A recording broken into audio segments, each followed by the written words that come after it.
So good evening, ladies and gentlemen, and welcome to yet another opportunity for us to learn about ourselves, our health, and of course, one or two things that may elude our minds with regards to health. I remain my humble self, Lucky, Dr. Drugs, and it's with pleasure I'm presenting this topic, high blood cholesterol, health changes, and solution.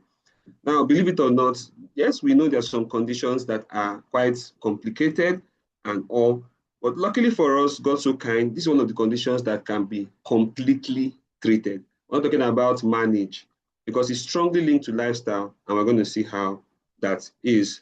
So let's get right into it.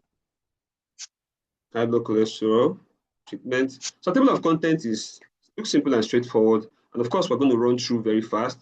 Please feel free to screenshot so that you can ask questions afterwards, so we can demystify or explain in detail anything that you feel needs a better explanation. Kindly get your pen and paper, write it down so that we can actually move as quickly as possible and cover as much ground as possible. So you feel free to write down whatever you notice, screenshot whatever you feel is interesting to you. You can ask your questions afterwards and so that we can move a bit faster. So now, cholesterol, we can't talk about high blood cholesterol without even understanding what cholesterol is. And we'll run through types of cholesterol all the way down through its complications of high blood cholesterol, that it's the way it's diagnosed. How common is it, and how do we solve this challenge? And what are other ways we can solve the challenge? And what are the limitations of certain ways we solve these challenges? Okay, now, the greatest assassins on earth are not Tom Cruise we have in the Mission Impossible, or people that are, terrorists or militants. The greatest assassins on earth are those that finish human beings the most. We're talking about cholesterol and stress.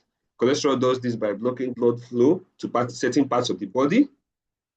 That other part that has been blocked will be starved of oxygen and nutrients, and that part begins to what? Die.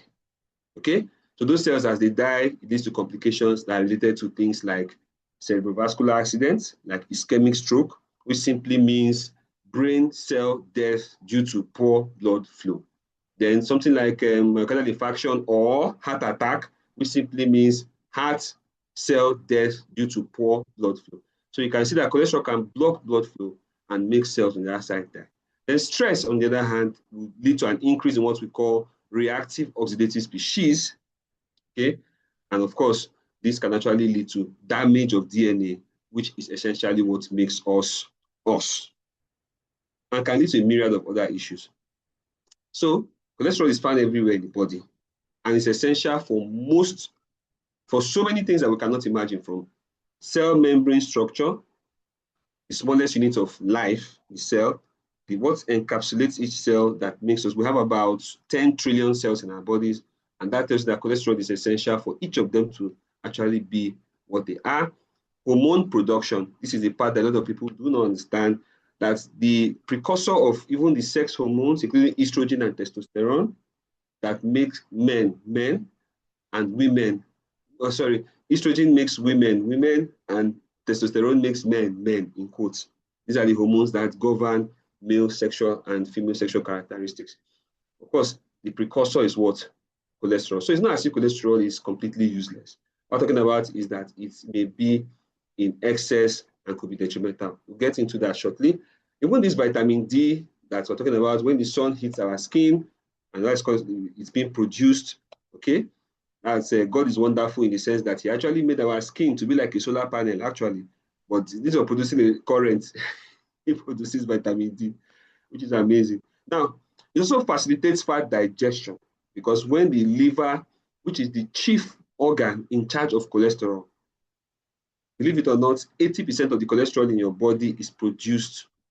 About 80% is produced and governed by your liver. All right. And about 20 is from dietary sources. All right. And of course, another maybe 1 or 2% from the cells themselves actually manufacture cholesterol. Now, the brain actually consists of about 23% of all the cholesterol in your body. Think of cholesterol as also an insulator. And you know that the brain and nervous system actually function through current. Although the medical terminology is what we call action potential, but actually it's actually current, because exchange of ions lead to what? Current flow. And that's what makes us to be able to twitch our hands, move our bodies, and all that. You understand? So guess what? These nerve cells, or let me call it electric wires, they need insulation. And that means if that insulation is in short supply in the brain, then two naked wires can spark in the brain, and that can lead to issues like seizures and convulsions. So cholesterol is actually important, of course. Now, oh, I think apart from that, we have fat soluble vitamins that that actually are absorbed from the byproduct via the assistance of the byproduct of what? Cholesterol metabolism in the liver, or cholesterol processing in the liver. So that means your vitamin A, your vitamin D, your vitamin E, and vitamin K may not be well absorbed if one is deficient of cholesterol. So cholesterol is so important that it's produced by every cell in the body. And you can see that liver cells produce about 80%, intestinal cells 10 to 20% via what we eat, even the kidney cells, brain cells, and all that. So you can see that. Now, this is just basically a pathway for those of us that are, into science stuff. I love science stuff.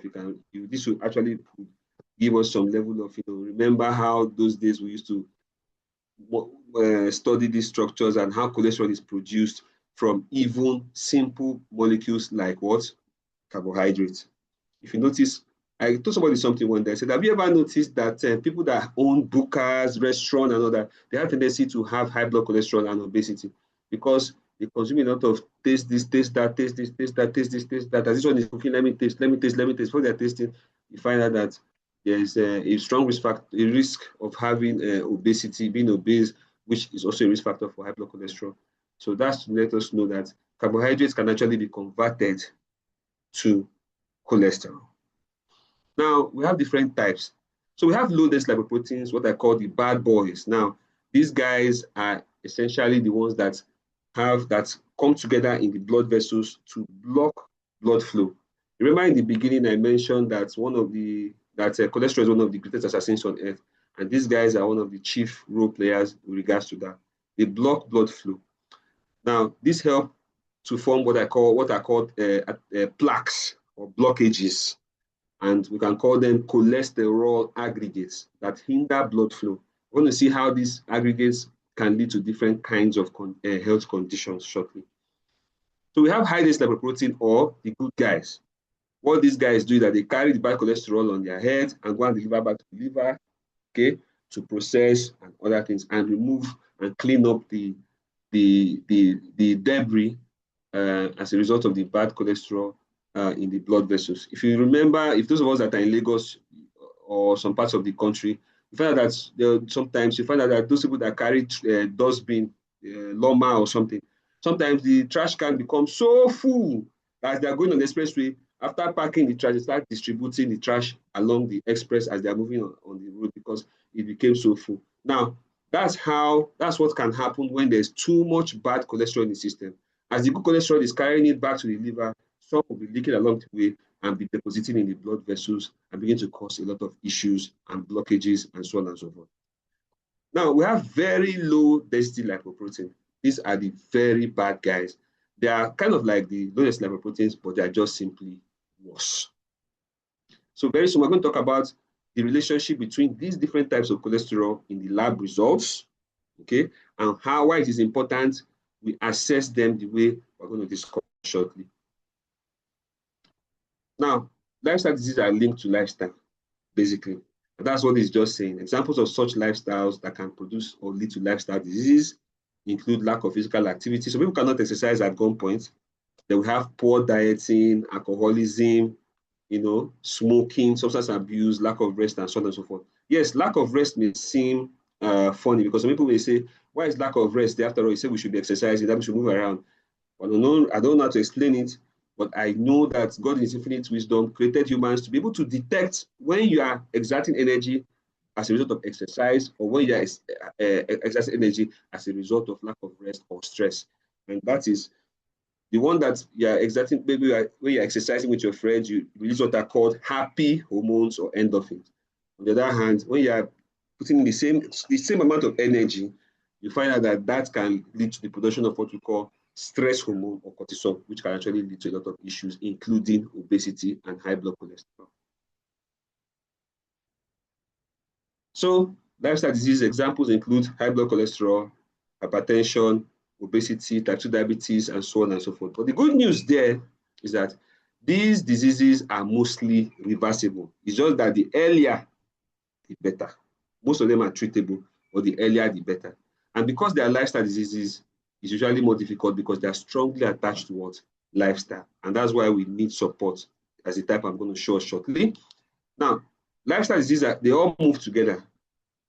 One lifestyle disease can come, then when he's doing well in the person's body, goes to the village and brings his parapo or his relation to come and establish as well. For example, obesity can go to the village and bring high blood cholesterol. Obesity can also bring type 2 diabetes. Obesity can also bring issues like fatty liver disease.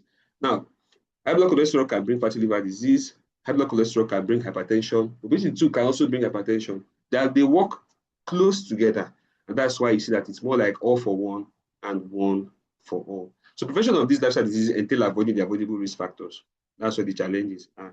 But of course, thanks to God, we have biomolecules that we can use to support these things. You understand?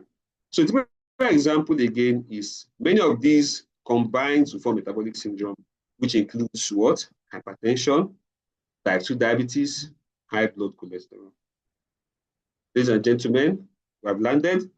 And high blood cholesterol or hypercholesterolemia is simply excessive detrimental accumulation of all forms of cholesterol except what? Good cholesterol. Okay? Because we still have good cholesterol that helps us to what? Clean up our blood vessels and keep us healthy. So it's a lifestyle disease, and guess what?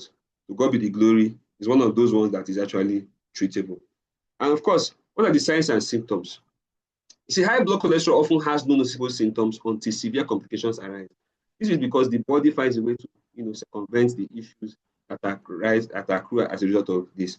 But however, there are some potential symptoms which include no symptoms at all, as I mentioned, mild fatigue, okay, shortness of breath, that is especially when it's already affecting the cardiovascular system, dizziness or lightheadedness, pale or yellowish skin, chest pain, what is called angina pectoris, that is because the blockage to the heart blood vessels is already making the availability of oxygen to the heart cells poor. So these heart cells begin to cry in pain, and that's what people feel in the middle of their chest sometimes, and they have that tightness and chest discomfort when they exert themselves a little.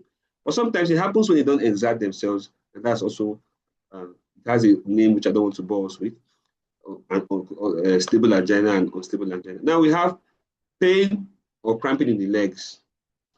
There was a friend of mine that was having a surgery, and she told me that she's an orthopedic surgeon, and she said that she was holding something in somebody's leg. They tried to amputate somebody's leg. And while they were holding the leg, she thought she was holding a bone, not knowing that it was cholesterol deposits in that person's leg. That's the cholesterol that blocked blood flow to the person's leg and hindered healing factors in the blood. So the leg rotted off. So they had to cut it off quickly before it leads to. So you can imagine cholesterol.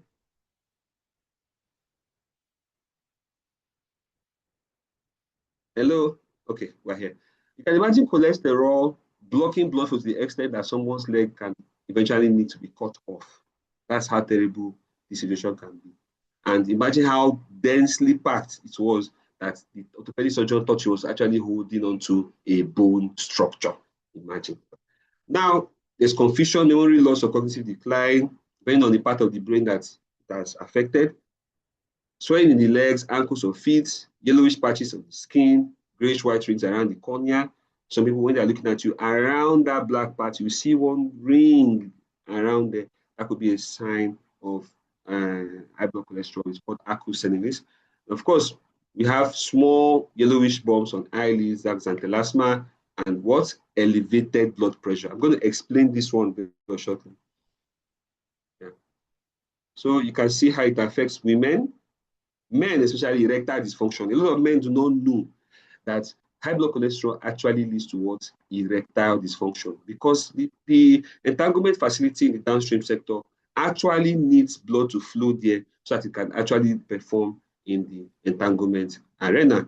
Now, in other adults, it can cause confusion, memory loss, and a lot of other issues.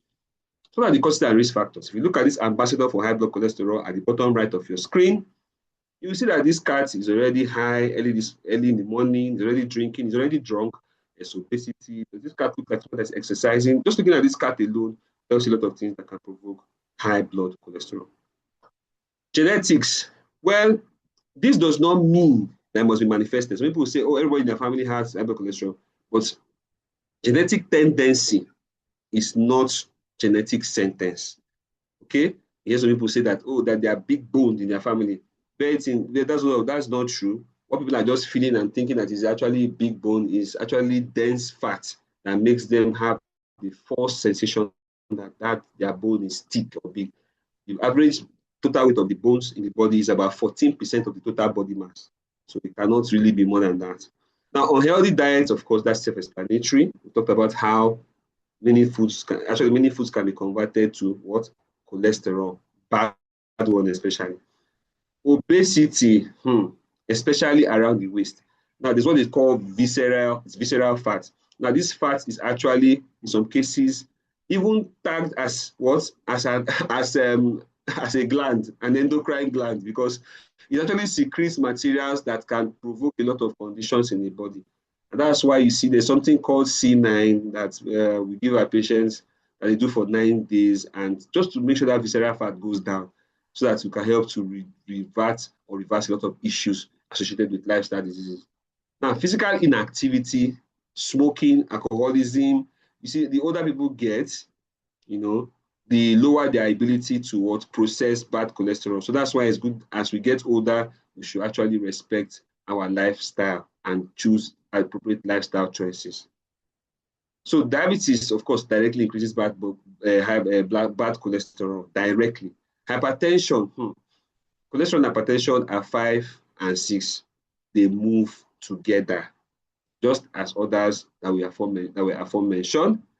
Now, you see, when the kidney is affected by high blood cholesterol, the blockage to the blood, to the artery, the blockage of arteries, the renal arteries, rather, by cholesterol materials can send the wrong signal, okay? It can send the wrong signal to the kidneys, telling the kidneys that they are having low blood pressure. But that's what is called renal artery stenosis.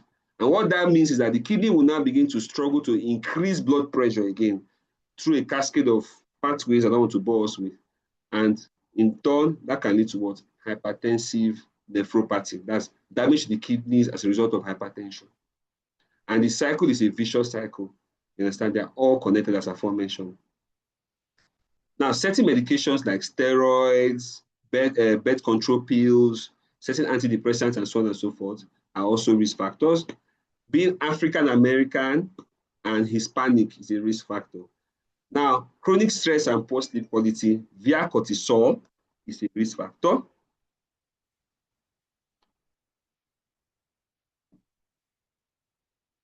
Yeah. And of course, fatty liver disease, imagine the liver being the one responsible to clear cholesterol and it is having issues. And of course, we have polycystic ovarian syndrome, which has recently been changed to polyendocrine metabolic ovarian syndrome, because it's found that it affects a lot of places beyond the ovaries. Menopause is a strong risk factor. Actually, when people begin to get to around menopause or thereabout, they have a higher risk of having high blood cholesterol. So you can see that the complications include cardiovascular complications, cerebrovascular complications, kidney-related complications, nerve-related complications, eye-related complications. There's what we call central retinal vein occlusion. That's blood vessels that are supplying it. So when someone is having high blood cholesterol, it can actually affect vision. That is, in fact, it can even facilitate age-related macular degeneration. What that means is that as people get older, normally, their retina, or the sensitive part of the retina that receives the light, begins to also degenerate. But this condition can accelerate that degeneration. Okay. Then, of course, other complications like erectile dysfunction and so on and so forth as we afore explained. But let's not forget gallstones and so on and so forth. Now, the greatest enemy of the heart, basically, is high blood cholesterol, because many of the diseases that affect the heart, one way or the other, either it affects the heart via overweight, which is a strong risk factor, making the heart need to pump with a higher pressure, or blocking blood flow, making the heart need to squeeze the blood through the blood vessels with a higher pressure. That's extra work. And of course, it can actually even block flow to the heart muscles themselves, making them die in pain. Isn't that pain in the chest called angina pectoris? And it can block blood supply to the nerves. Even the nerves that, or the cells that regulate heartbeats can be starved of oxygen by cholesterol blockage. And that can lead to what?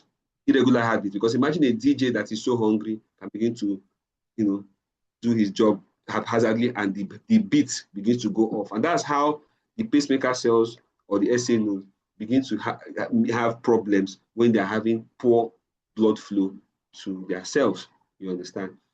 This is why it's very important that we take care of ourselves, because most of the people that have heart problems, in fact, many of the things that finish people's heart are often related to high blood cholesterol, directly or indirectly.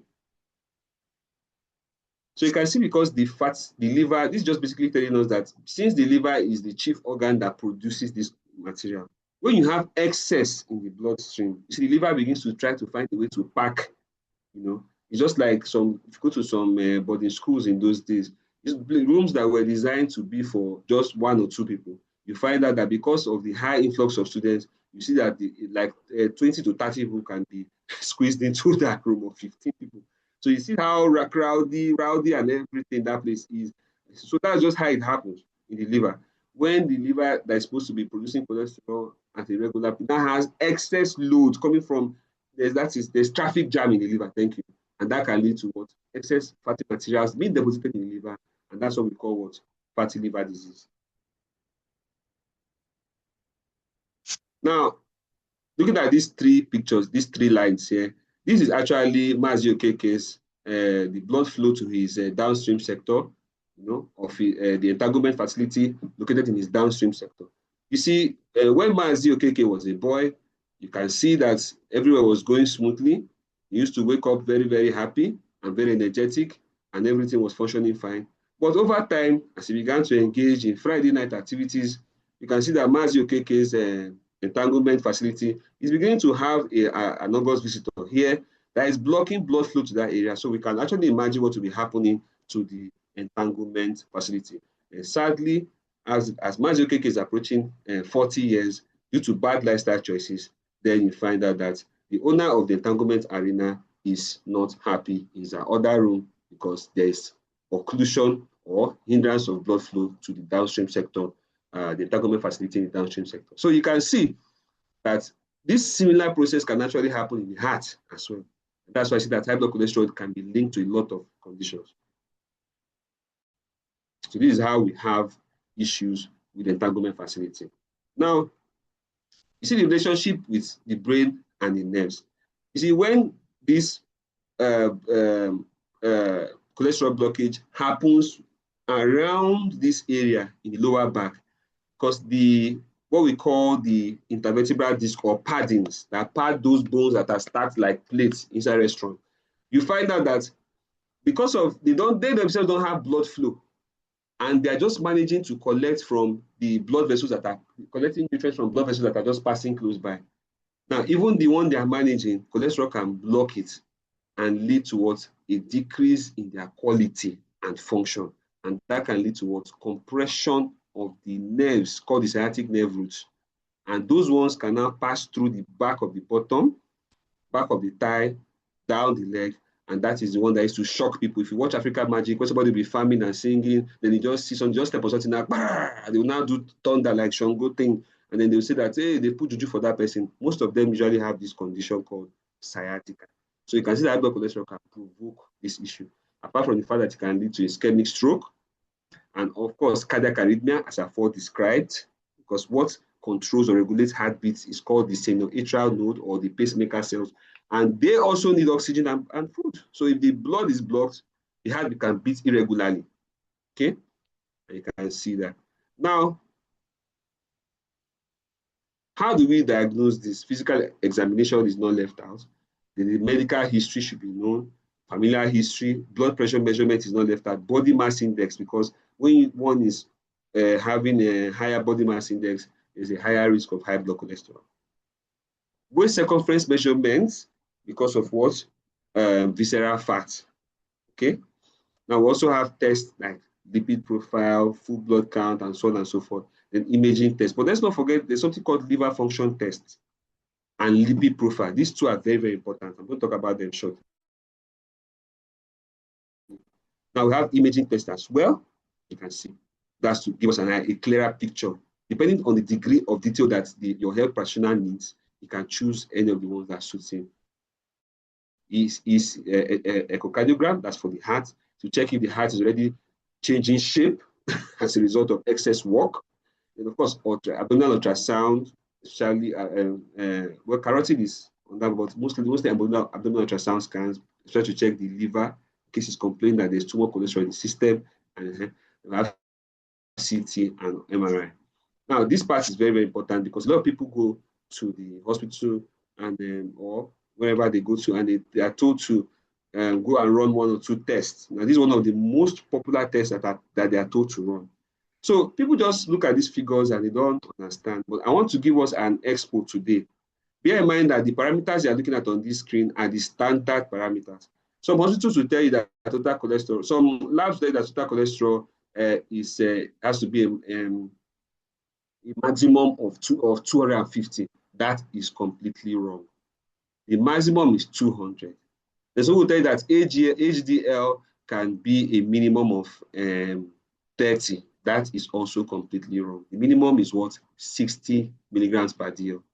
So we have to take note of these figures because we have had cases where people came and said that they are okay because of the wrong reading, the wrong ranges that they were given in the lab. And when they bring it and we look at it in our team, you find that when some health practitioners observe it, they now find out that it was because of the wrong reading. Maybe they say the person is having HDL of 35, and the person is having total cholesterol of 240. So because it falls within range of that wrong range, they feel that they are okay. But by the time you now go check the total cholesterol to HDL ratio, which must not be more than about 3.4 to 1, if you do 240 over 30, you find out that you're not having about 240 over 30 should be about 8 to 1 or so. So you can see that that person may have thought that the result is okay. By the time we now check again, find out that it is actually not okay. And we now link it to what is happening to such a person. And in fact, when you have parameters like the total cholesterol to triglyceride ratio going above 1.5 to 1, it's a strong sign that the person is having a very close encounter already with what? Type 2 diabetes and or insulin resistance. So you see how important these things actually are. They're not just for fancy, you actually have to check the relationship with each other. Now, this liver function test is important because as fat begins to suffocate the liver, the cells can begin to die. And sadly, in some cases, you find out that when the liver cells begin to die and the liver tries to rescue those cells, it can make a mistake, and that mistake can lead to what is called liver cancer. Because the cells have mistakenly forgot how to stop growing. And because they've forgot how to stop growing, they now begin to replicate aggressively, and one can have liver cancer. So you can see that's why these parameters are important, because they can tell us how well the liver is functioning or what particular part of the liver is having issue. A typical example is what we call gamma glutathione transferase. That is to tell us whether there's issue around the bile ducts. Okay. So high blood cholesterol is very common. Understand? If you check here, you find out that people that are in the urban areas have a higher risk than people that are in the rural areas. That's what it's just about to tell us. So this is how you prevent high blood cholesterol. Regular physical activity, maintain healthy weight, quit smoking, avoid or limit alcohol consumption. I would say avoid alcohol consumption because it hinders it blocks the things that block us from being excessive. Okay. Now, then we have manage stress. Then, of course, dietary changes. There's something called the Mediterranean diet. amazing diet. I hope it's somewhere around here so I can show us what it's all about. Of course, tackle risk factors, early exercise regularly, get regular checkups, family history assessment, and so on and so forth. And of course, very, very important is use of natural pharmaceuticals, which I'll talk about shortly. Beautiful. This is why I call all things bright and beautiful. As you see, there's no St. Maurice, there's no Shekwe, there's no Brukutu, there's no Kaikai, Arizona, there's no Cloud 8, Cloud 9, there's no Loud, and there's no Azul, there's no Dry Gin, and so on and so forth. You can see that there's no Guguru, there's no Kaikai, nothing like that here. Sapele water, all those things are not here. These things are how you eat to have very good and clean blood vessels. Okay? Now, management and treatment is actually simple and straightforward. Okay? Treatment goals are what? Lower bad cholesterol to below 100. Increase good cholesterol to above 60. You see? Lower triglyceride levels to below 150. And make sure that your total cholesterol is below 200. These are the standard parameters. So if you meet anything anywhere, any lab, anywhere, they tell you that it is apart from this thing, that person is wrong. Okay? Except those that like to promote the sales of puff puff, chin chin, and meat pie inside show glass. So those people would like to tell you that the total maximum cholesterol is between 250 or 280 or whatever. So you can eat more puff puff and they will make more profits while the person is going closer to his or her maker. Now, regular physical activity, 150 minutes per week. Maintain healthy weight. Your BMI should not be more than 18.5 to 24.9 kilograms per meter square. Quit smoking, stop alcohol consumption, you see. Then manage stress, please. The way the country is now, if you have that medical, spiritual, X-ray vision, some people's head are actually bringing smoke out. Forget that they are wig and everything they're wearing. What is happening in this country now, believe it or not, if you're a forever business owner, just thank your God for where you are. Things are happening outside. Now, chemical intervention or medication like statins and so on and so forth. Well, these ones are actually designed to take you out of danger. They do not cure anything. You can confirm from your cardiologist, they do not cure nothing. Because what they do is that they don't solve the root cause of the problem, but they are to take you out of danger while you are solving your problem. So do not adjust these medications or use them as you like without strict guidance from your health practitioner. Some people say, oh, they have high blood cholesterol, and you find them living inside Chicken Republic or living inside Mr. Biggs, eating all the pastries and all that, and say they are managing it. They are taking rosuvastatin or atorvastatin or simvastatin, all those things. That is just like, how do I put it, management madness. It's not good. What you are supposed to do is that you are taking those medications, must have to solve this problem so that your health practitioner can taper away these chemical drugs. Because trust me, you do not want to know the side effect of these drugs. Now, surgery in certain severe conditions, like when the cholesterol has overwhelmed the liver and the liver is now having problems.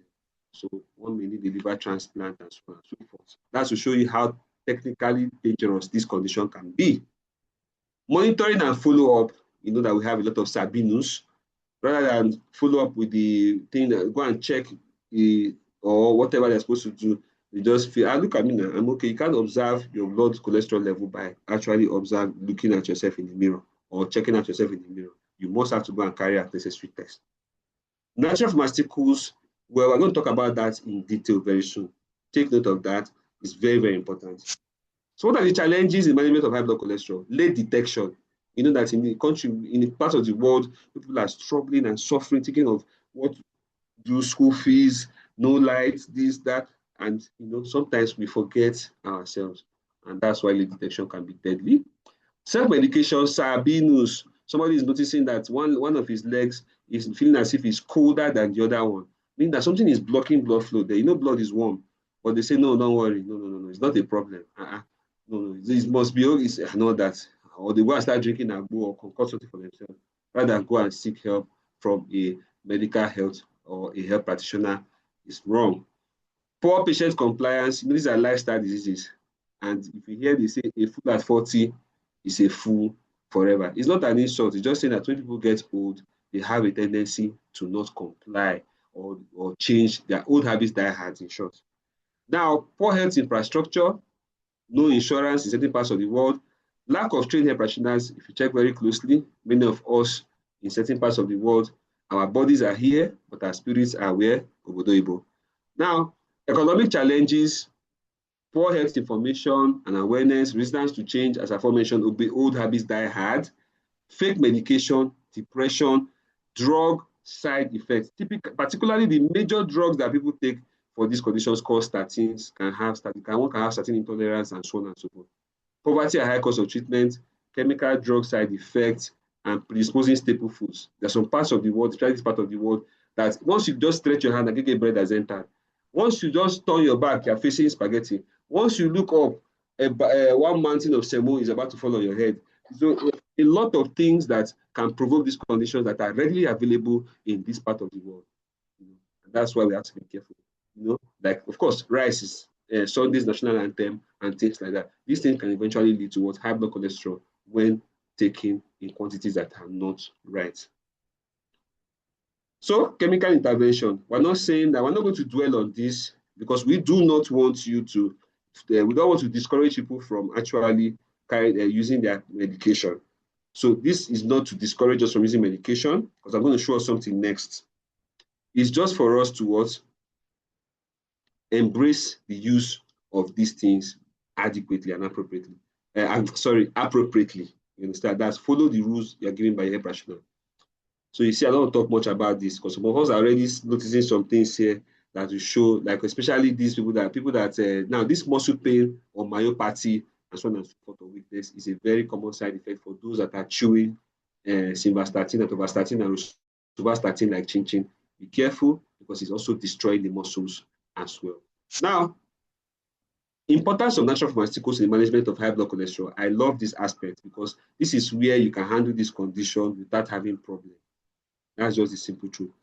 It doesn't have side effects, and whatever it gives to you belongs to you because you are attacking these problems from the root cause. That's from the cellular level, and that's why it's amazing. So let's listen up very closely. Now, they help to prevent high blood cholesterol, number one.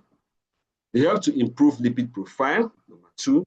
They help to resolve other lifestyle diseases that are risk factors like type 2 diabetes, fatty liver disease, obesity, and so on and so forth. Regenerate and rejuvenate damaged body tissue due to ischemia. Remember I said ischemia is what? Blockage of blood flow to a cell. In fact, poor blood flow that leads to cell death on the other side, or starvation of the cell.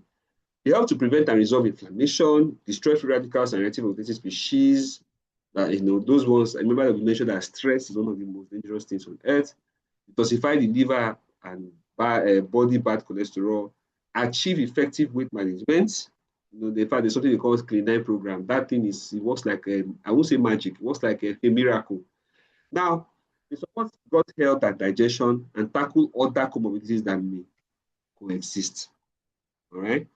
Now, what I'm about to show us here, well, we're not saying that these are the things that you must use, but this is what we have used for our own. That's what I've used for my own patients. I've introduced to my friends, and they've used and they have all gotten, by the grace of God, fantastic results. So I would say focus on the active ingredients. And if you are my patient or a patient in our health, to anybody that is affiliated to us, this is what we are going to give to you to get very good results. So please, let's focus on the active ingredients and enjoy ourselves. Now, it contains this is what we call cardio health. Remember, we mentioned that these things can help to reduce cholesterol level in the system. One unique thing about cardio health is that it contains coenzyme Q10. Yes, that coenzyme Q10 is amazing because it helps to regenerate and rejuvenate the heart, the lungs, the liver, the kidneys. And these are, remember we talked about the heart, we talked about the liver, we talked about the kidneys, you understand? So these are essential organs that are affected by this condition. Apart from the fact that it contains lecithin that emulsifies fat or dissolves cholesterol out or prevents, dissolves cholesterol out of, blood, where it's blocking blood flow. Then we have magnesium that relaxes the muscles and make the inner wall of our blood vessels smoother so blood can flow freer. Can you see? So this thing contains a lot of amazing things. And of course, it also powers the energy house of us, the cells in the body. Excuse me. This contains lecithin and it contains powerful antioxidants. Remember, we talked about oxidative stress as one of the major things that kill people on earth, and this will help with that. Now, this contains eicosapentaenoic acid and docosahexaenoic acid. Apart from the fact that they are essential for brain function, especially for children that are having autism and the rest, and people that are having any issue that has to do with the brain, people that have stroke, anything, forgetfulness, whatever it is that has to do with the brain. It's also very important for what? Preventing cholesterol aggregation in the blood vessels. That thing that makes cholesterol come together and cause problems, it prevents it. That's why it's very important. So it's self-explanatory. If you want to know more about this, just get across to whomever invited you. And of course, I guarantee you that you will get more from there. This is Lycium Plus. Now, I want to tell us something off record. But I have to mention this because a lot of people are making mistakes. Now, you hear some people say that they are taking what they call stem cell therapy and all that. Those things are actually false. You cannot consume pluripotent stem cells. You can't put them under the sublingual cavity because you have epithelial cells. No, sorry. Sublingual cavity is that space under the tongue where they put something. They say that you should be putting it there to be, all those things are rubbish. The reason why is because cells will not pass through cells. You understand? Because those things are lined with what? Their own cells too. And if some of them manage to escape, they will be destroyed by the hydrochloric acid, which has a pH of 1 in the stomach. So that's wrong. What they are actually selling to people is what? Potent antioxidants. I did the research myself and I checked it. They're giving potent antioxidants that lead to what? DNA stability. You know, when the DNA is stable, it performs better. But they'll tell you that they're giving you stem cell therapy. It is false. What they're giving to you is the same similar thing that you find in this Lycium Plus. Because those things are actually gotten from berries, which have potent antioxidant effect. I don't know. I hope I'm communicating. If you want to know more about this, you can get in touch with whomever invited you. So don't be deceived. Oh, they're saying there. I don't want to mention the names, but I know we know them. Those things are just not true. Now, you see this eye vision is very important. Remember, we mentioned that cholesterol can block blood flow to the back of the eyes as well. That can lead to issues. And so eye vision contains what we call lutein and zeaxanthin. These are essential biomolecules for the most sensitive part of the retina called the macula. Okay, and against what? Age-related macular degeneration. Now, this fiber works wonders because, believe it or not, there's a very strong link between the gut and high blood cholesterol. Remember that 20% of cholesterol in the body also is absorbed via the intestine. So that means, however it is, so that means if someone is taking unhealthy substances, you find out that it's not really amazing. And remember that the microorganisms in the gut help to break down a lot of unwanted fatty substances, including bad cholesterol. So what do? This soluble fiber is a prebiotic. In fact, I don't know if there's what we call active pro B should be here. If it's not here, bear in mind that it's supposed to be here. Now, this prebiotic is consumed by the probiotic and then can also help to convert unwanted fatty substances into disposable materials. And that's why you find out that when people are even having, all the way down to people that are having high blood cholesterol and all that, when we add this to it, you see that the fiber in the soluble fiber in this thing helps to what? Reduce the availability of bad cholesterol in the system. Now, this works wonders. If you're a man here, please increase the sensitivity of your ear, because you see, this is amazing. Because what does it do is that what it does is basically what a lot of antihypertensive medication do, help to improve blood flow by expanding the blood vessels. There's something called nitric oxide, and this biomolecule, this amino acid called L-arginine, can help to make the blood vessels what? Allow better blood flow, either to the upstream sector or to the downstream sector. So you can see that these two parts are very, very important. Now, we can't finish talking about this. Just know that the things this thing does, this aloe vera gel does, is too much for us to discuss. But just bear in mind that, in short, it is good for you. If you want to know more about this, contact who invited you. But bear in mind that, just to mention a few, improve heart, brain, and liver function. And this is actually a somatic stem cell stimulant. Go and do your research. You find out that when people have bonds, if you apply the original aloe vera on it, not that one, not the one you go and collect from your neighbor's garden, there's aloe barbadensis miller. You find out that the bond will not be so much like that. You understand? So it's actually a somatic stem cell stimulus. Those stem cells that God puts all over our body to help us to resolve issues anywhere around their locality, it stimulates them to work. Even so potent that even in the brain, when people have stroke or cerebrovascular issues, when we give them this product, it actually helps to still stimulate somatic stem cells in the brain and so on and so forth. So it's amazing. Improve gut and digestive health. In fact, it even has direct effect against high blood cholesterol. And it improves insulin function, helps with regeneration and rejuvenation, antioxidant property against free radicals that damage DNA, anti-inflammatory, and so on and so forth. It's even immunomodulatory. And it also helps our immune system as well, and so many things that we cannot finish talking about now. In short, its functions are numerously numerous. We'll talk about that maybe one of these days. We'll bring out like 2 or 3 days to just talk about this thing. It's too vast. Please, let's also listen carefully. One of the greatest challenges we have is that people are always in a hurry. And when you're in a hurry and you're trying to tackle a lifestyle disease, then you know that you're most likely going to make mistakes because it's rush out. So when they go on social media and other places, they say that they're selling one thing in a small bottle, maybe something in a small bottle like that, and they say if you drink it, you lose weight. So when we drink and they go to the White House, they stay there, do their business from morning to night, they come back and think that they're losing weight. That's called starvation. Starvation is different from what professional weight management. The essence of professional weight management is to just remove the unwanted materials, which is like fatty substances like cholesterol, while the cells remain nourished. That's why we are trying to tackle this challenge from a cellular level. And that's why I like Forever Living products. Now you can see that this is a 9 days weight loss and detoxification program designed to reduce caloric intake, increase caloric expenditure systematically. That increase of caloric expenditure will help your body to burn off what? Cholesterol materials in the system. Via the use of low caloric diet plan, exercise, autophagy, therapeutic fasting, and natural pharmaceuticals, while ensuring adequate nourishment. You see, it systematically excludes intermittent appropriate fasting, includes intermittent appropriate fasting that helps detoxify the liver. Remember that the liver is essential for what? Metabolizing cholesterol. You see the link now.